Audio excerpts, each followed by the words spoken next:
Hey, Keep Bros, what do you say? What do you notice? The Keeper coming at you from the delicious, wholesome, and flavorsome, delectable, fastidious, yet facetious man cave. Alrighty, enough of this crapola. Anyway, well, I am awake and did all my morning duties. Ran some food up to the wife at the nursing home, and so it looks like I got a lot of free time. And so let's talk keyboards. Alrighty then. Well, my favorite is a 1962 B3, and I'm going to tell you about it right now. Okay, Key Bros, here's the organ setup. We have a customized 145 Leslie that I customized, alright? And it's got a 300 watt Bogan tube amp inside. I don't know whether this is going to work. I'm going to try to stick the camera down here so maybe you can see the amp. Alright. So you got the 300 watt power amp built into the Leslie. Then, when you're using the tube power amp, you need a preamp. So what we're doing is we're just using this little Behringer mixer as a preamp. Alright? And then we got a 1962 B3. Alright? And that's what's rocking the organ section. Alright? So anytime you're going to record the organ, you're going to have to use mics. Everything else in the studio is direct. Okay. Okay, Key Bros. That was a video brought to you by my other Zoom camera. Now we're back on this camera. And so I got a lot of cool things. You know, growing up through the late 60s and that, I had a whole shitload of stuff, man. And then the late 70s came all the goodies and stuff like that. And then the polysynths and all that stuff came around. And so I got pretty much quite eclectic setup of keyboards that I currently have right now.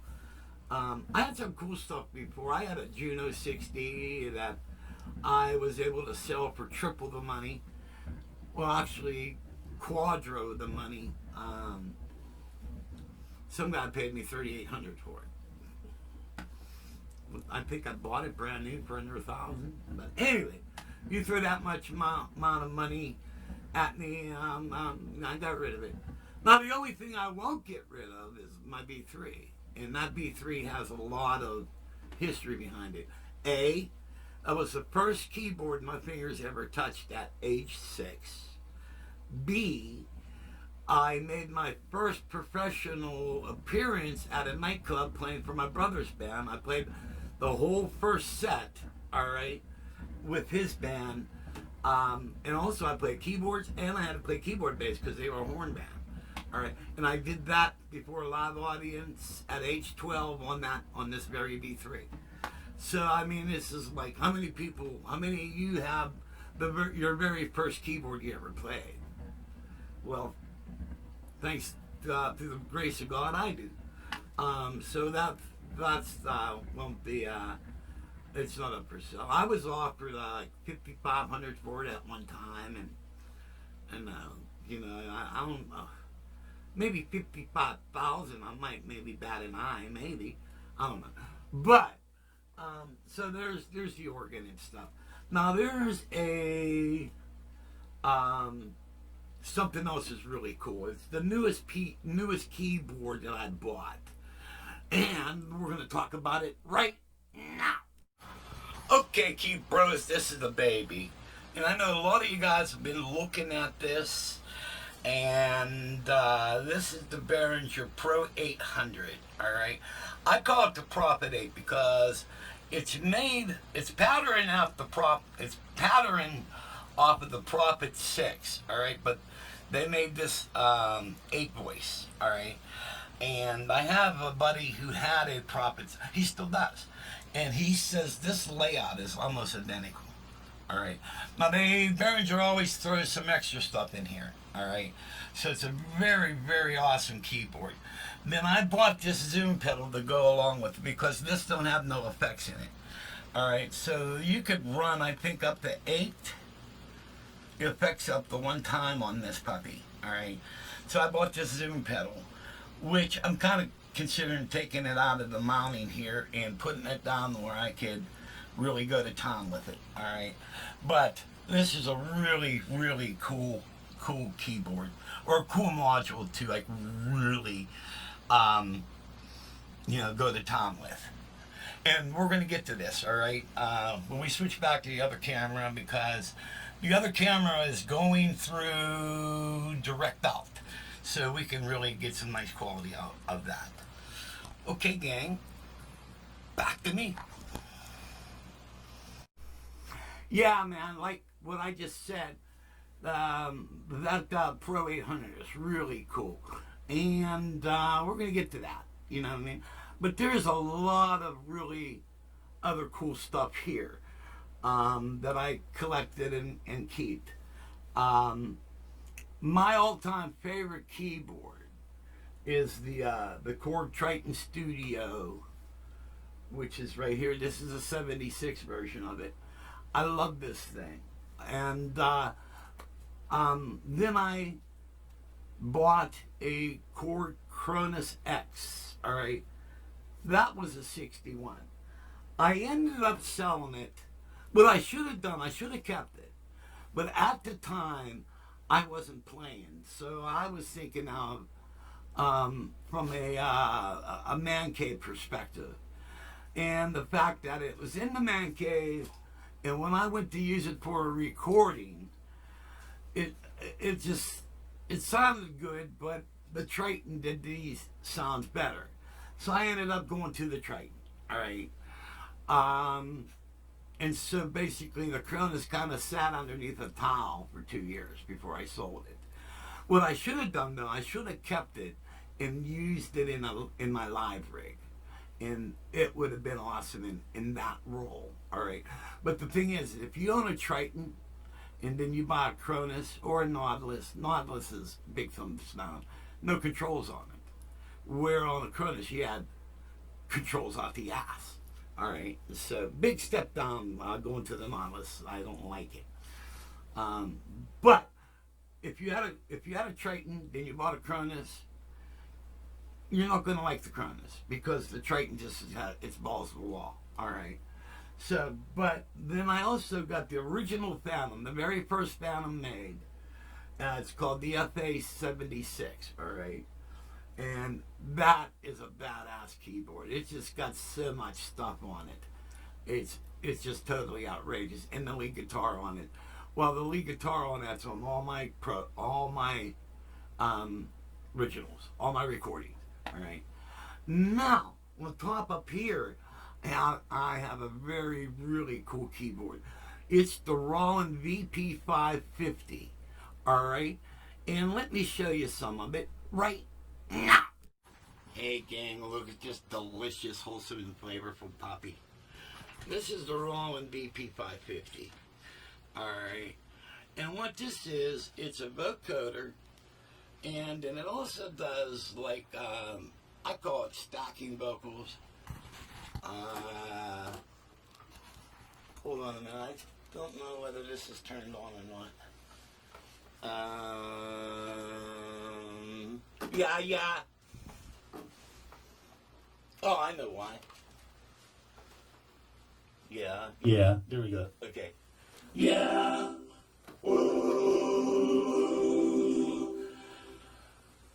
It does all type of harmony vocals. And it's got vocoder and all type of other stuff on it. Alright, so it does a lot of crazy stuff. But with this, you have to play the melody line. Like Mary Had a Little Lamb.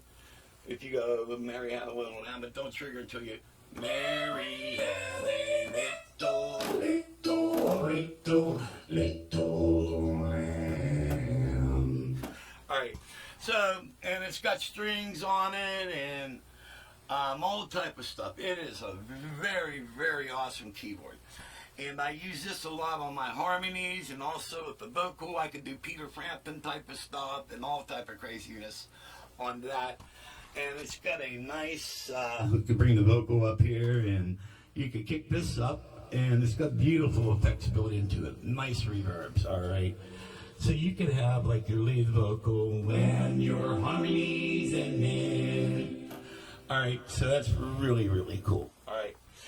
All right, let's get back to Mr. Keith. Yeah, gang, and we'll be getting back to that in a little bit. So we have the B3, the a bunch of stuff of the synths, and the Behringer, and I mean the original Phantom, the Triton. Then back here, now these back two keyboards up on top in the back where I'm pointing, those are two Chrome EX keyboards. All right, one's a 61 and the other one's a 73. All right, and those are in my live package. So when I play out this 61 and the 73, 73 is the very top. I'm sorry, the 61's the top tier, and the 73 is the middle tier. And the 73 I use for a lot of organs and extra stuff. All right. Then on the bottom, I use my favorite live keyboard. This is one of my favorite. As much as I love the Triton for in the cave, for live playing piano, it's a Studio Logic Numa Compact 2X. All right. It does piano. It's got drawbars for organs. I got a lot of videos. You can check all that out for individual demos. And but it's semi-weighted, and it's got aftertouch on it. It's got a really kick-ass synthesizer built into it. It's got beautiful strings. It's got everything in it, and it's an awesome. People call it the poor man's Nord. And also, the Pro 800 by Behringer. You could call that the poor man's Prophet, all right? Because it does exactly the same thing as the Prophet does, but it's a new module and with a whole shitload of stuff in it. Now, below the two Chromes, we have the Sonic MR73. I'm sorry, in Sonic MR76. Very, very cool, very, very awesome keyboard, all right? And so that's I love that thing. You know, actually, before when I got back into playing, that the Sonic was my piano, but the bastard weighs like 70 pounds, 80 pounds. It's a heavy son of a bitch, but it's fully weighted, and actually, it's the only. No, it's not, but it's one of two fully weighted keyboards that are in the kit. All right. Now back over here is we have the Juno G, which, in my opinion, I think this is the best Juno ever made. All right. But the one thing that's bad about the Juno G is they have a display problem, and eventually I'm going to try to get it repaired. But so you have your categories, and you can scroll. You can still use it, but you just have to scroll to everything, and then you can't use the other stuff that would require a screen to see it. But it's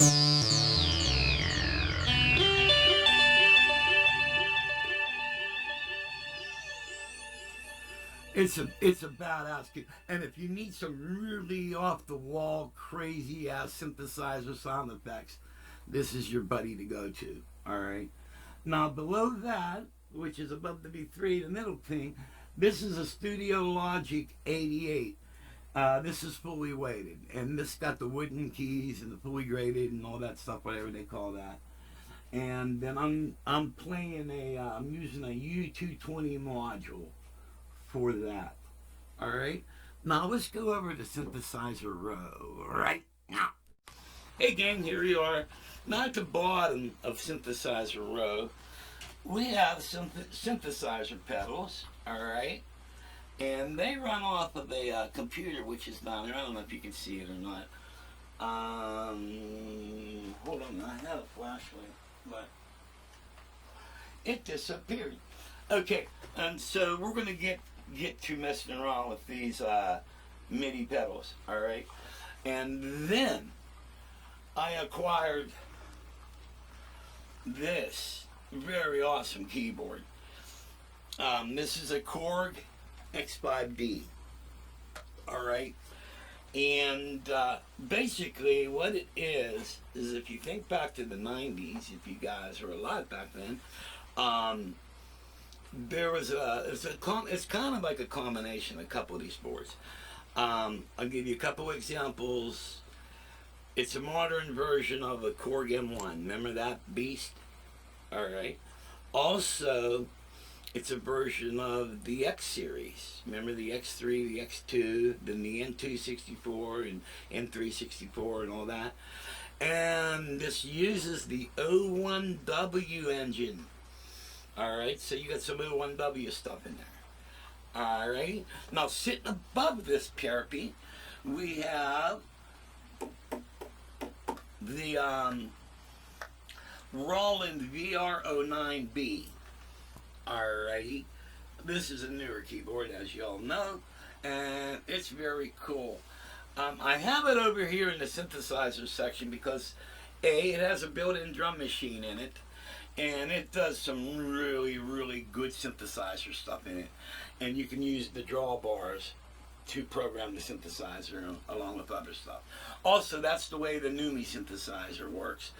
A lot of the stuff on the NUMI, you want to do with the synthesizers, works off of your drawbars. All right.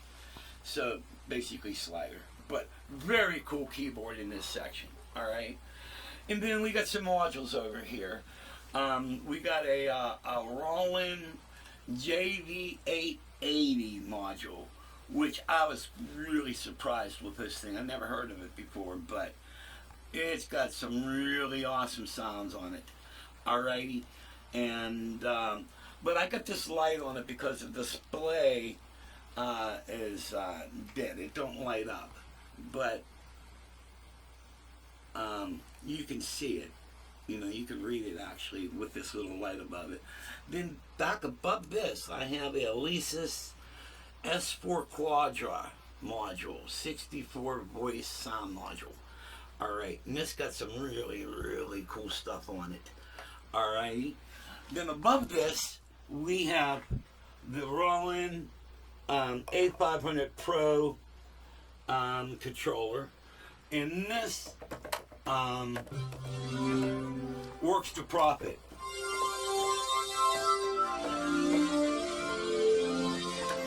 And above that, we got one of my most favorite things. This is one of my favorite synthesizers. And actually, out of everything I had, this is my favorite. This is the original Roland Gaia. All right, and this thing's a monster. This will do. You got three oscillators on it, and you could do. I would say everything a Minimo does, but it's also 64 note polyphony. It's got a horn section in it. It's got strings. I mean, it's got vocal scale. I mean, you name it. It's got everything on it. It's a badass puppy. And so I use this for all my synthesizer and all type of other goodies. And so it's really cool. All right. And so basically, I believe that's everything for the keyboard. Back here, you know, I have my drum kit, and that's another story. But pretty much, that's what I'm rocking on the keyboards. All right. Hey, let's go back to. Okay, Keybros. So, and there's one thing I left out for the Studio Logic 88. I run a Roland U220 controller. I'm sorry, a Roland U220 module to play the Studio Logic controller. All right, and then for the audio, I'm using Behringer Truth monitors, near fields. All right, and and all the mixers, and I go into detail on those things. Also, something very important that we don't want to leave out is the MIDI spatula. All right, I don't think a man cave should be without a MIDI spatula.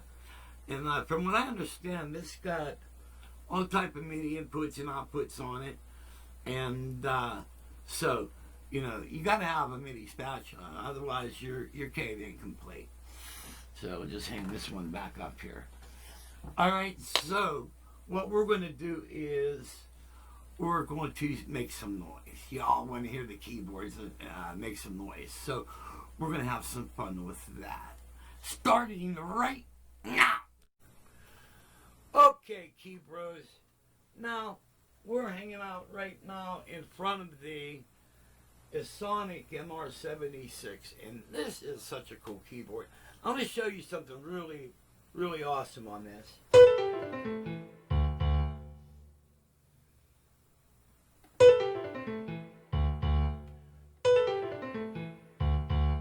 This keyboard is always in record mode. So what you have is you have a thing called ID pad, all right? And I'll show you an example.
Just for a little love of fun, we do this and do that again. And we move my pedal board.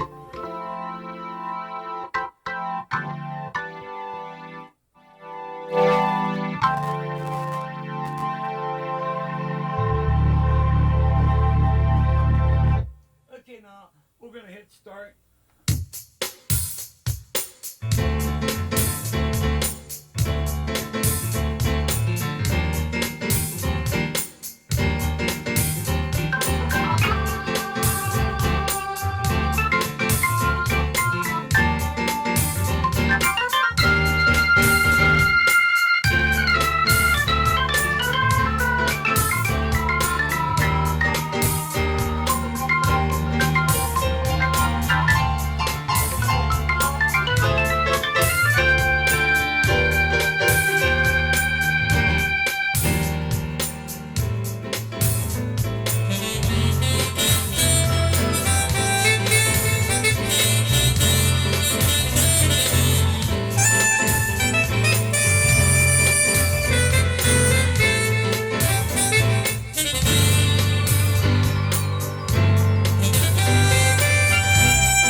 just love everything on it. It's got recorded sound effects. I got people saying words and all type of crazy things on this. And then the Chromes, well, these are two of my live keyboards. And I'll tell you what, you know, right now I'm kind of in a position if, okay, pretty soon it's going to be July, all right? August, I will be making my last car payment, all right? That frees me up. I could buy any keyboard I want come August, all right? I really don't really feel a need to buy another keyboard. I mean, everything I got here works for me. And it's just that I think if I would buy one, there's a couple things. There's a Decibel SL10. I would like to have one of those. A Prophet X maybe, but not really. I'm thinking of maybe one of those sampling boxes with all these pads on it, or maybe an Akai MP3 or MPC, blah, blah, blah. Maybe one of those. I don't know. Do you? So let's move on to some more fun. Okay, we are now at one of my favorite keyboards is the VP-550. Yes, you're really rude. And you could do all type of crazy things with this. A good example. Let's set this up. And we'll just kill that. Swing. You can do stuff like swing. Let's drop it an octave. Swing low, sweet carrier, come for to carry me home. Oh,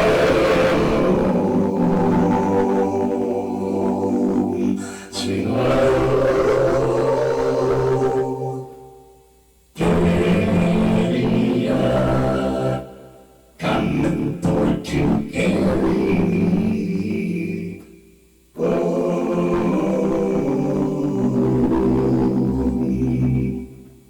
Add some strings. Need to kick that up.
Here's another.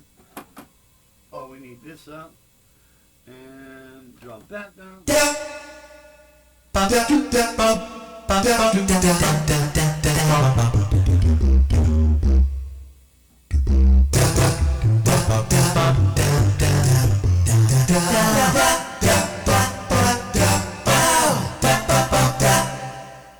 Here, let's add a soundtrack.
like if I need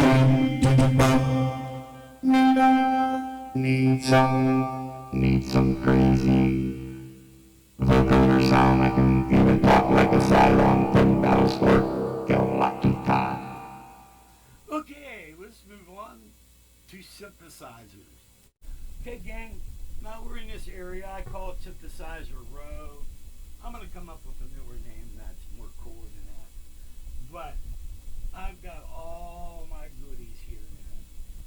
And another trouble is, I'm like, I don't know, with everything that's going on with my wife and everything, and I'm like scattered brain, you know what I mean? So I'll learn something about this. Then I might not go back for it or two, like a week or so later. Then everything I learned about it, I've forgotten. It's a good thing I write everything down in a notebook. Which, here, let me show you what I do here. Hey, how about that? I looked for something and found it. And now you younger guys, you may not have to do crap like this, but see, I got a notebook and I call it How to Do Shit. Alright? Cheaper's Book of Knowledge. And every time I learn something, I have different sections, like the Pro 800 switching banks and a bunch of other stuff. I got some more stuff down in there, like that Zoom pedal over here. I got stuff written down for the Zoom and VR09, all type of stuff. The guy, so you write it down, and then that way you can go back to this stuff. But I know a lot of you guys were talking about the Behringer Pro 800. Now, in my situation, it was kind of like the early 80s was, let me sit down here because I'm old and I'm ugly and I dress funny, but grab my sheet here. Oh, damn it, this needs to be tight. Okay. Put your sledge sucks, man. Here we go.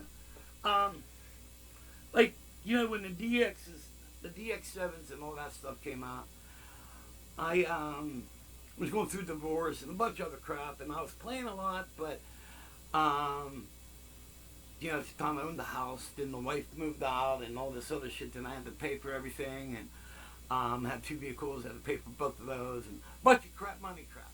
So I couldn't afford like the DX7 and all that stuff at that particular time. And one of the keyboards I always wanted was a profit, but I could never get the money out to get together. So over the periods of time and stuff, and all the stuff I was doing musically, touring and blah, blah, blah, yada, yada, I never had a chance to buy a profit. And like when I bought the Cronus and all that stuff, I could have bought a profit, but it seemed like the Triton and all this other stuff was more important. And but I ended up picking up the Behringer Pro 800. I really didn't have a need for it, but I always wanted a profit. And like I said previously, a friend of mine has a Prophet 6, and he says this thing nails it, all right? And that's from a Prophet guy. And so I call this the Pro 800, the poor man's Prophet, because I think I bought it brand new for $399, if I'm not mistaken. Now I got a video dedicated to this, so for this module, and then it was $399, and then an extra $100 because it doesn't have any processing in it. So I ended up buying that Zoom pedal, which is the Zoom. God, I got glasses, I still can't read. Oh my God, I can't read it. I need a flashlight, and I don't know where it's at. But anyway, it's mentioned in my Behringer video, and you can run, I think, eight effects at one time with that. So it's a very cool processing pedal. But this thing is very neat. Every time I mess with it, I always come up with something new, and which I know you guys are saying, why don't you just shut the F up and make some sound? Okay, I hear you.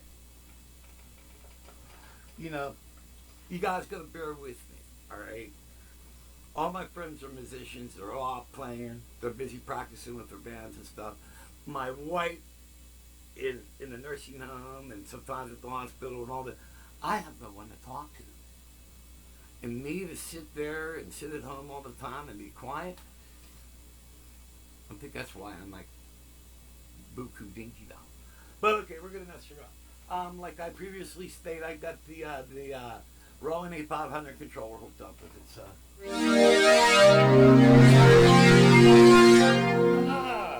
a minute. Let's bring this up where you can see the damn thing. Yeah, let's do some zoom. All right.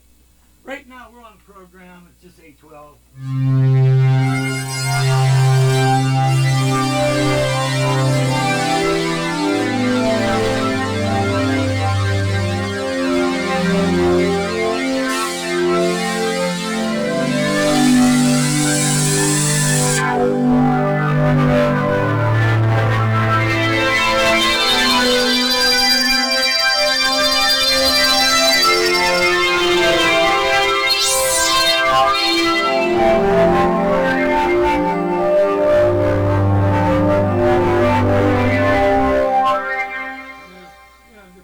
Just go all the way up. It's been modified, so you got to do that. Start right at the beginning.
Days messing with this thing, you know. It's really you know, you got a couple hundred to spend by it, you know. What I did, I mounted it in this little box here, and I could actually hook it up to my live rig and all that other stuff. But it's really super cool to use, and you know, I just love it. So I do read all the comments, and thank you guys for all your comments. And you know, it's a free country, free world. You guys can say what you want. Got ideas for me? Tell me. I'm easy, man. Easy like Sunday morning. Time for stupid face. All right. So that is the Pro 800 and all the cool stuff. What I want to do is I want to take the zoom pedal and maybe move it, because I need to understand that thing. I'm pretty dumb when it comes to the newer technology. It used to be where you turn the device on and turn it, but everything's gotten so complicated anymore. It's just that, you know, you have to figure, okay, you have to take one effect, play with it, and get it to where you like it. Then you take another knob, and when it does, it moves to the next effect. All right. Then you that all. Then after you're done with all that, you chain all these effects together. Then you have to pick your levels, and it's just like hurts my head. It really hurts my head. Another stupid page. Hurts my head to do some of these things. So, let's move on. You know, with all this stuff, there's so many things I can do, and you just gotta kind of get the mental capacity to come up with the ideas and do everything. You know, something I forgot about is I have arpeggiators out of the ass, and I need to start putting some arpeggiators and getting them to do some really cool things. But I'm gonna kind of think of some really cool things to do, and try to incorporate everything into it. And but I kind of hope that you guys kind of enjoyed what I put out today. This is kind of a different style of video. I got some new programs. I'm trying to implement some of these things, and let me know what do you think. I know when you see me roving around with the camera, that's done on the Q2N camera, and that's my newest zoom camera. It's a little tiny turkey, and oh wait, I can show you. Let me reach inside my camera bag and break it up for you. All right, this is it. Little tiny camera. Let's see.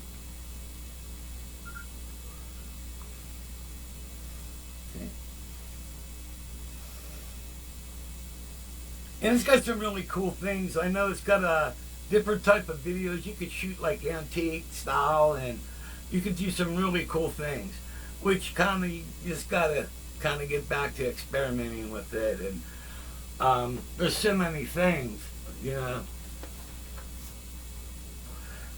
So all the roaming is done on the Q2, and the stationary stuff like right now is on the Q8. All right. Then I'm going to be buying the latest camera. Zoom came out with a new version of the Q8, and I'm going to be buying that. So that's going to put me at 3 cameras, and then I got to get a couple stands because I want to eventually figure out how to split the screen and have a camera right down the display. You know, because I'm a cork guy, and you guys who follow me for the chrome stuff and the cork stuff, you know, you gotta want to see what I'm doing on the display. So I'm kind of figure all that out. So, but this is today's video. I gotta edit all this, put it all together. Also, all the stuff that I'm using the Q8 camera with is direct out of the mixer. All right, and the Q2 is running the onboard mics. See you when I see you. Ask that God may bless. Thank you for all your prayers for the wife, and see you in the next video.